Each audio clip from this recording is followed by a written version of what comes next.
الحمد لله نحمده ونستعينه ونستغفره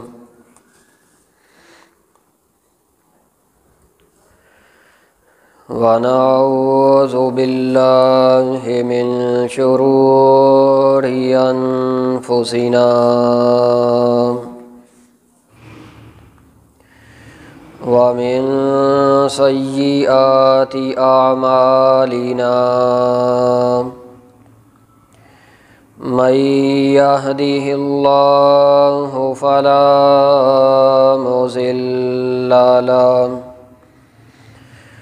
ومن يضلله فلا هادي له ونشهد أن لا إله إلا الله وأشهد أن محمدًا عبده ورسوله فإن خير الحديث كتاب الله وخير الهدي هدي محمد وشر الأمور محدثاتها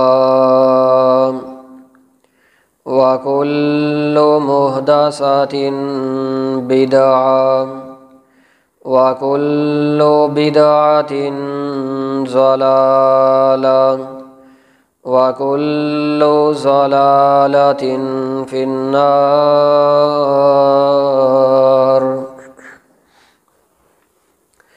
يا أيها الناس اعبدوا ربكم الذي خلقكم من نفس واحدة يا أيها الذين آمنوا أطيعوا الله وأطيعوا الرسول ولا تبطلوا أعمالكم. ربي اشرح لي صدري ويسر لي أمري واحلل عقدة من لساني يفقهوا قولي.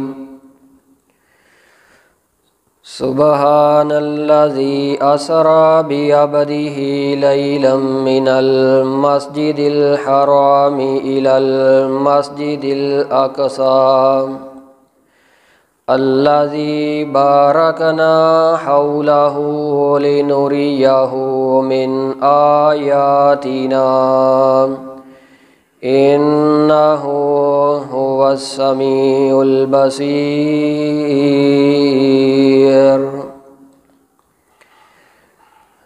ہر قسم کی حمد و ثنا اللہ وحدہ لا شریک لیے جو اکیلا داتا غوث اور ہر چیز کے اوپر قادر ہے. درود و سلام ہو امام الانبیاء رحمت للعالمین جناب محمد الرسول اللہ صلی اللہ علیہ وسلم کی ذات گرامی پہ. سامعین محترم، اللہ رب العزت قرآن پاک کے اندر بیان کرتے ہیں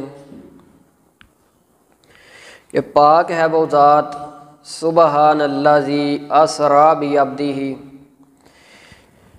جس نے اپنے عبد کو، اپنے بندے کو سیر کروائی.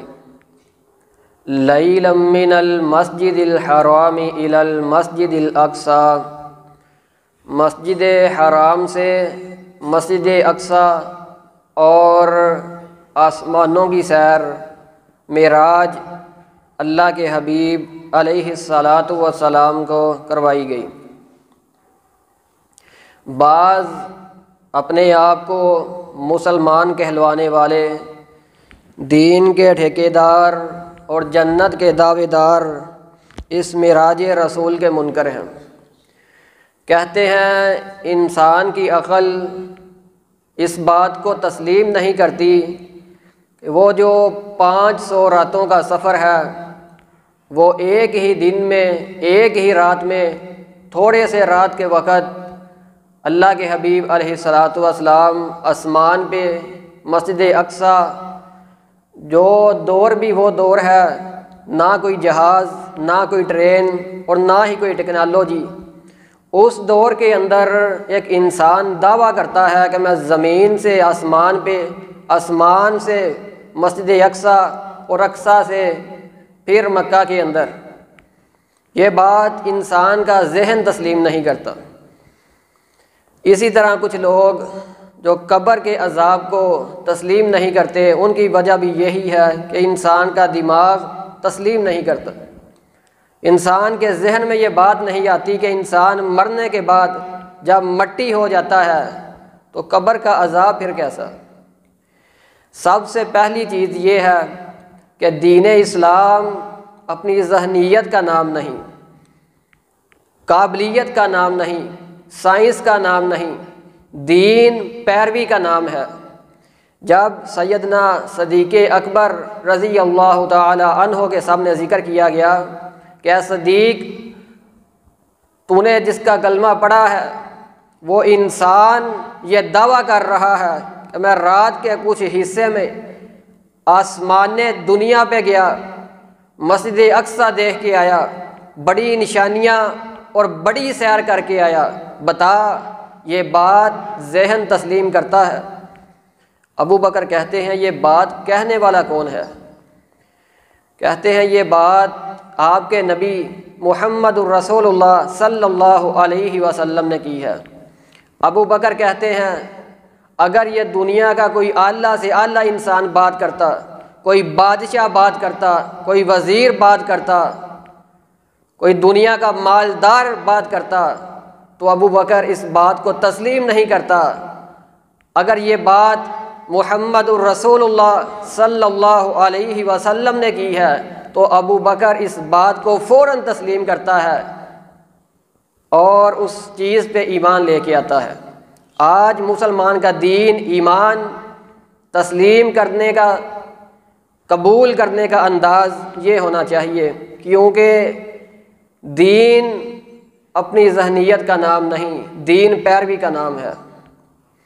وہ لوگ فلاح پا گئے، کامیاب ہو گئے جس نے اللہ اور اللہ کے نبی علیہ الصلاۃ والسلام کی بات کی تصدیق کر دی اور اس کے اوپر ایمان لے آئے اور عمل پیرا ہو گئے۔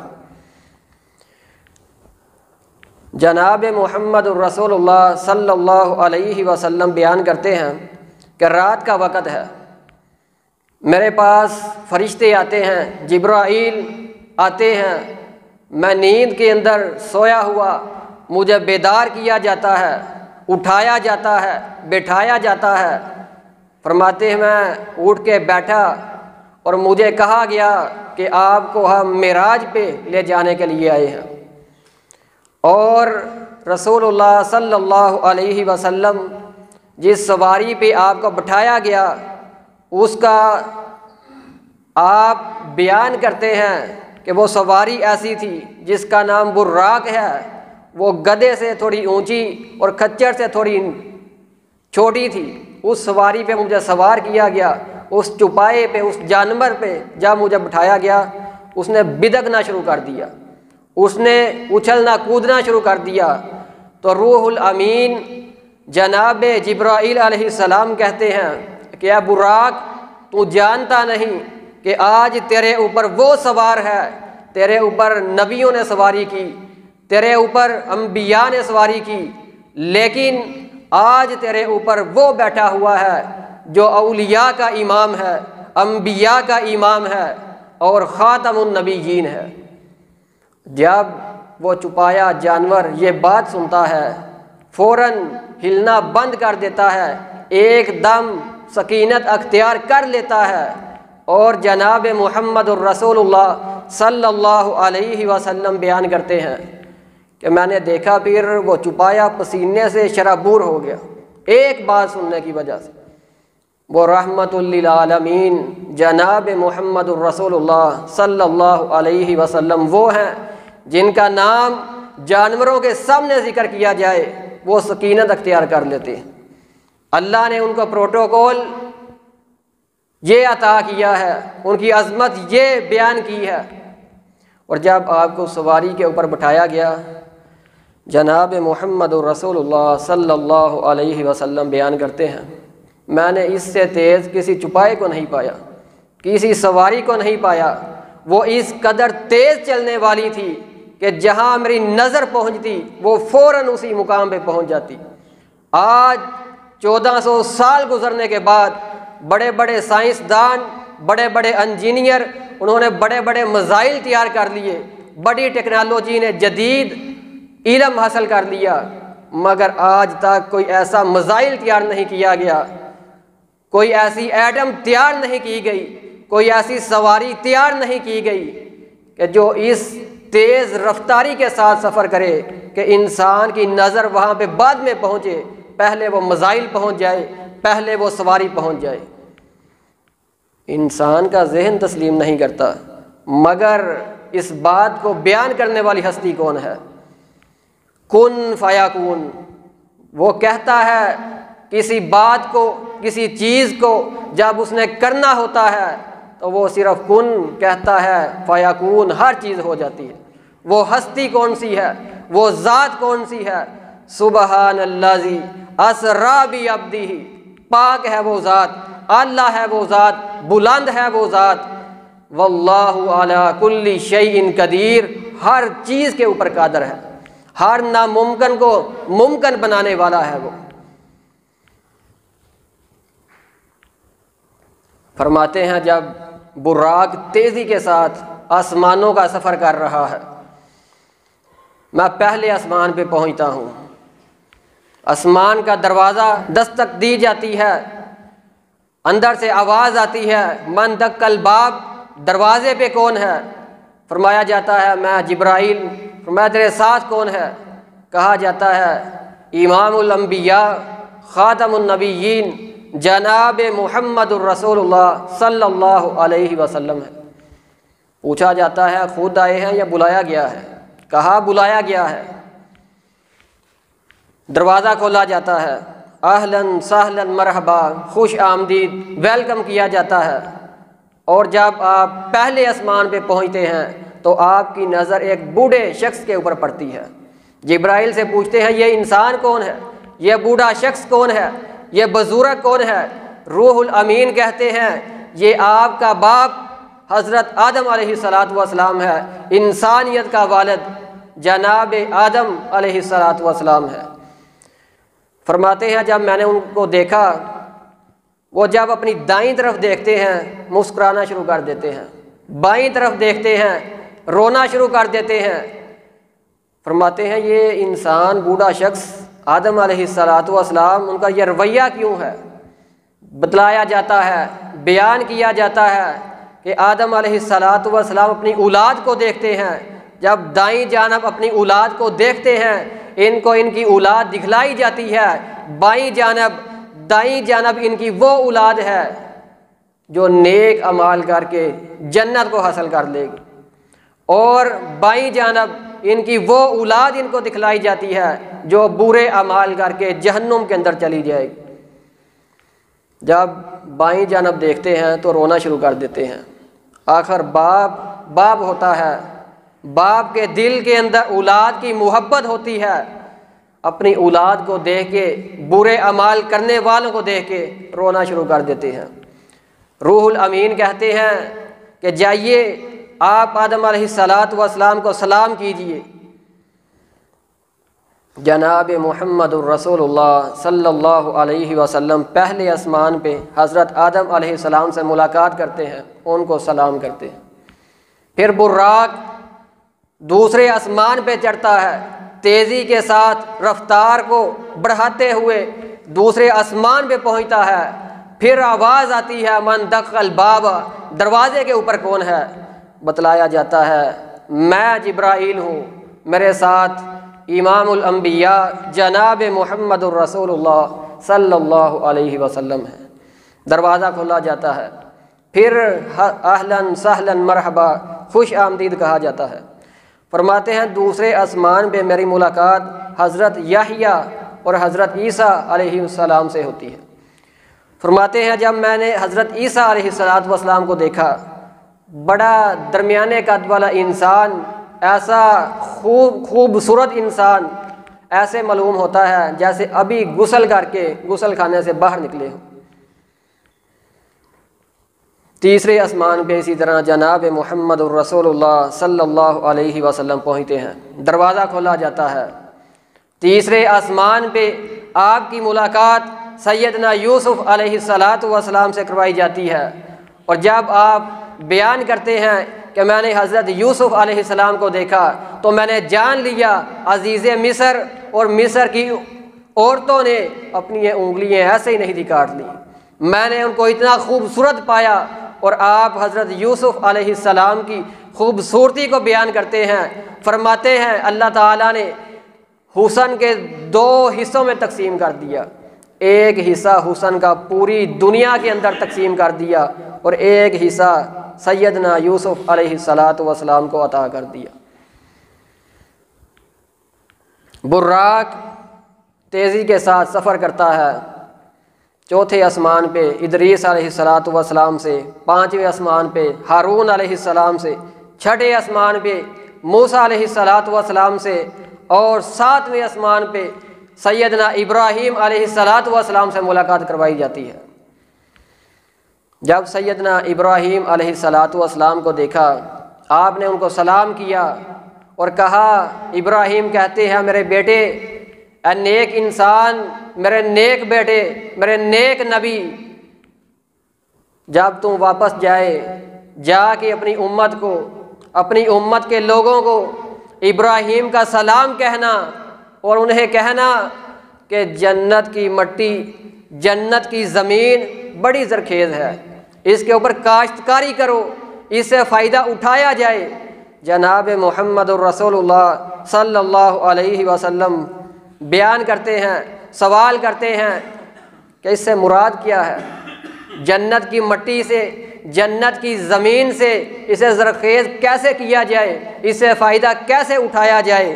حضرت ابراہیم علیہ السلام بیان کرتے ہیں کہ آپ کا سبحان اللہ کہنا، الحمدللہ کہنا، لا الہ الا اللہ کہنا، اللہ اکبر، لا حول ولا قوت الا باللہ، یہ جنت کی زمین کے اندر باغ بنا دے گا، جنت کی زمین کے اندر درخت لگتے جائیں گے، جنت کے اندر کاشتکاری ہوتی جائے گی۔ جو بندہ اللہ کی حمد و ثنا بیان کرتا ہے، اللہ کی پاکیزگی بیان کرتا ہے، تعریف، تحلیل، وحدانیت، ربوبیت بیان کرتا ہے، یہ انسان کے لیے فائدہ مند ہے۔ اور جناب محمد الرسول اللہ صلی اللہ علیہ وسلم کو اس معراج کے سفر پہ سدرۃ المنتہا پہ پہنچایا جاتا ہے۔ آج بدبختی یہ ہے، بہتان یہ ہے جناب محمد الرسول اللہ صلی اللہ علیہ وسلم پہ کہ ان کو نور کہا جاتا ہے، ان کا نور سمجھا جاتا ہے، نور من نور اللہ کہا جاتا ہے۔ قرآن کی گستاخی ہے یہ، جناب محمد الرسول اللہ صلی اللہ علیہ وسلم کی گستاخی ہے یہ، ناک شان ہے۔ پاک ہے وہ ذات، اسرا بعبدہ، اسرا بنورہ ہی نہیں، اپنے نور کو نہیں سیرا کروائی، عبدہ ہی، اپنے عبد کو، اپنے بندے کو سیرا کروائی۔ اور جان لیجئے یہ جناب محمد الرسول اللہ صلی اللہ علیہ وسلم کی شان کے لائق نہیں کہ آپ کو نور کہا جائے، نور من نور اللہ کا حصہ قرار دیا جائے۔ یہ قرآن کی بھی گستاخی ہے، اللہ کے حبیب علیہ السلام کی بھی گستاخی ہے۔ ایک نور نے، نورانیوں نے ایک بشر کو سجدہ کیا ہے، اور یہ سدرۃ المنتہا وہ ہے جہاں پہ کوئی فرشتہ بھی اس سے آگے نہیں جا سکا، کوئی نور، روح الامین جناب جبرائیل بھی اس سے آگے نہیں جا سکے، لیکن اس سے آگے جناب محمد الرسول اللہ صلی اللہ علیہ وسلم کو لے جایا جاتا ہے۔ آپ اس سے آگے جاتے ہیں، پھر بیان کیا جاتا ہے کہ کہ رسول اللہ صلی اللہ علیہ وسلم کو جنت کی سیر کروائی جاتی ہے، آپ کو جہنم دکھلائی جاتی ہے۔ آج اس واقعے کو، معراج النبی کو ہمارے معاشرے کے اندر بیان کیا جاتا ہے، اس کی تاریخ کسی صحیح حدیث کے اندر موجود نہیں کہ یہ واقعہ پیش کب آیا۔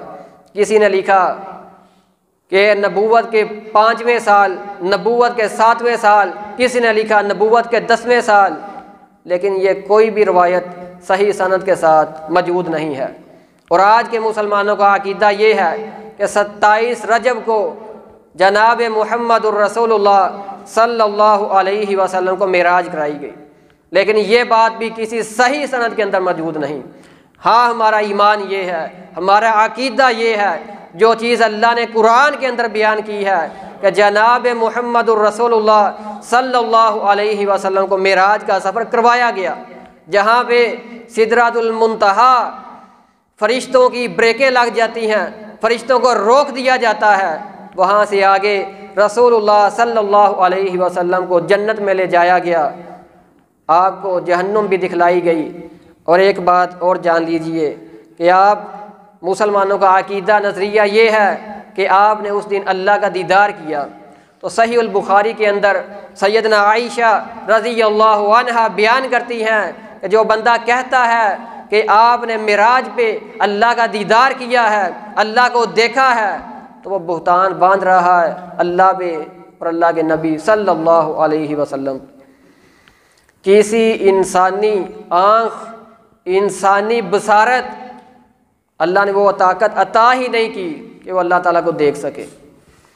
جناب محمد الرسول اللہ صلی اللہ علیہ وسلم نوریوں سے آگے ضرور گئے ہیں، آپ نے اللہ سے کلام ضرور کیا ہے، لیکن آپ نے اللہ تعالیٰ کا دیدار نہیں کیا۔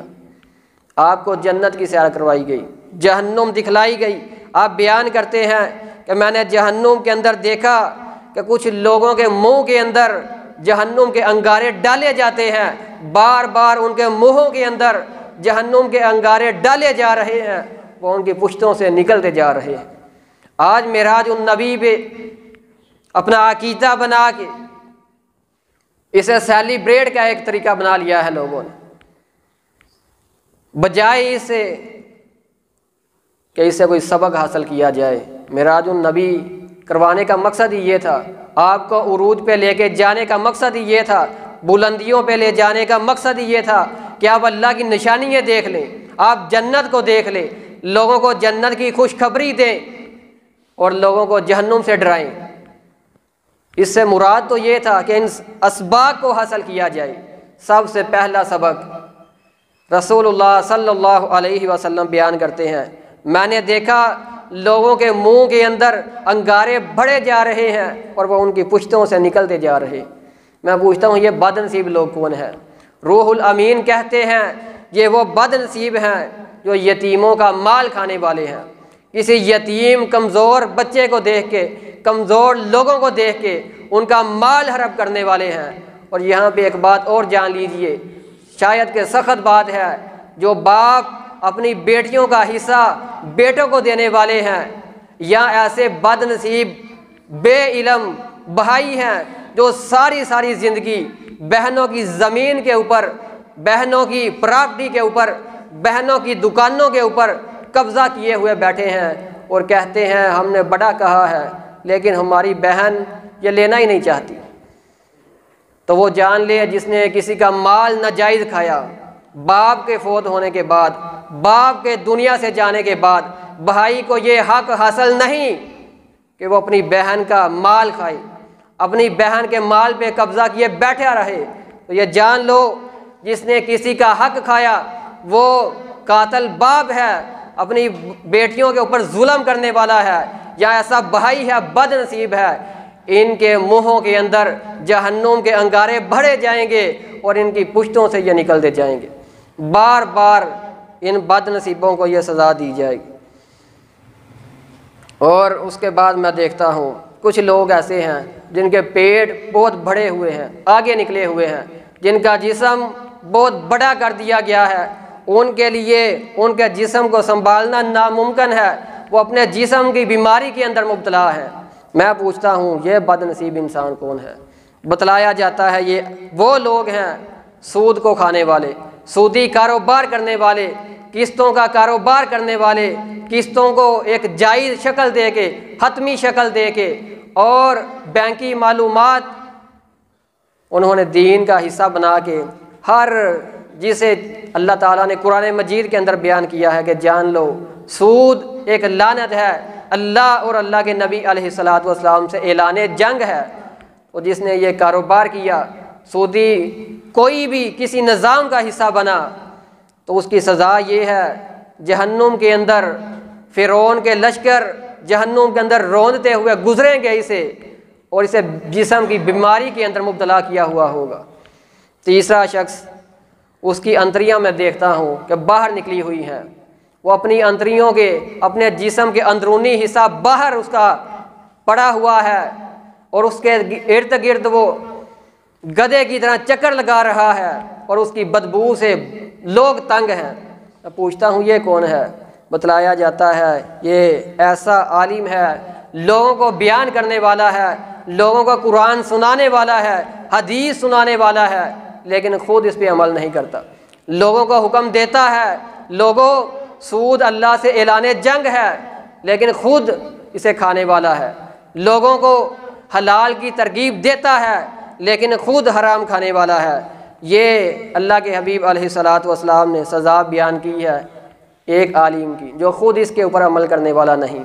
اللہ تعالی ہم سب کو محفوظ رکھے۔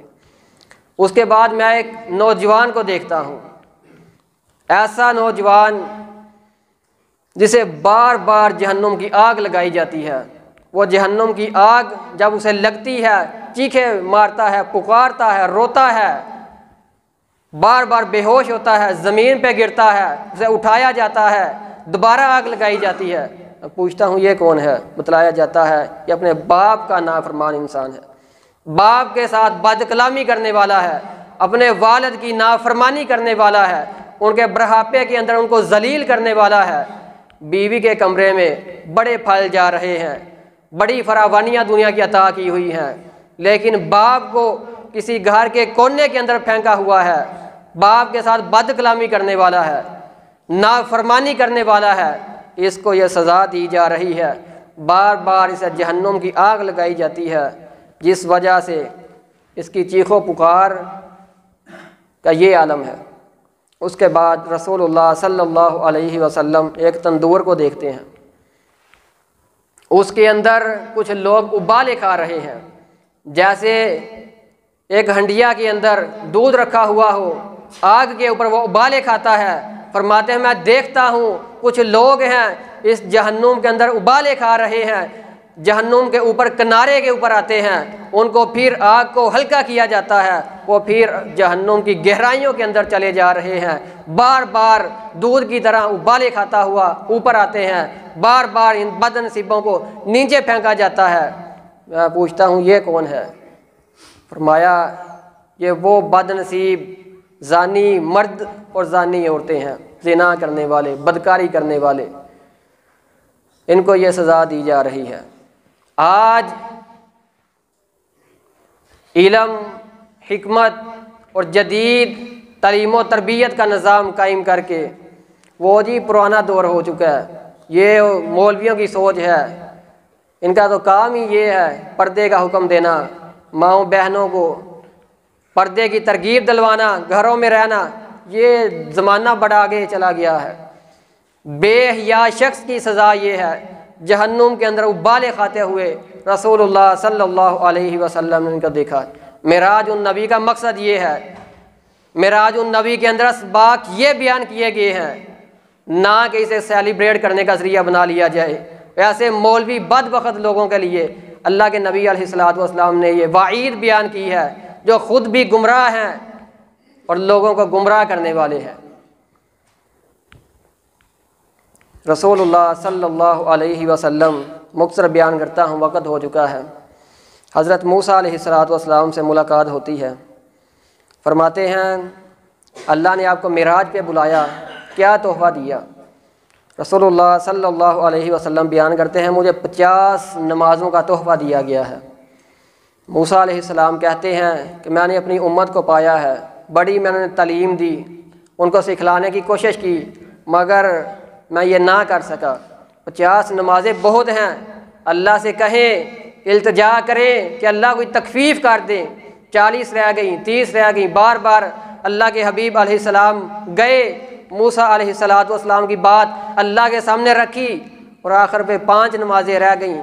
پھر موسیٰ علیہ السلام سے ملاقات ہوئی، کہا دوبارہ جائیے، اللہ سے التجا کیجئے، میں نے اپنی امت کو پایا ہے، شاید کہ آپ کی امت یہ بھی نہ کر سکے۔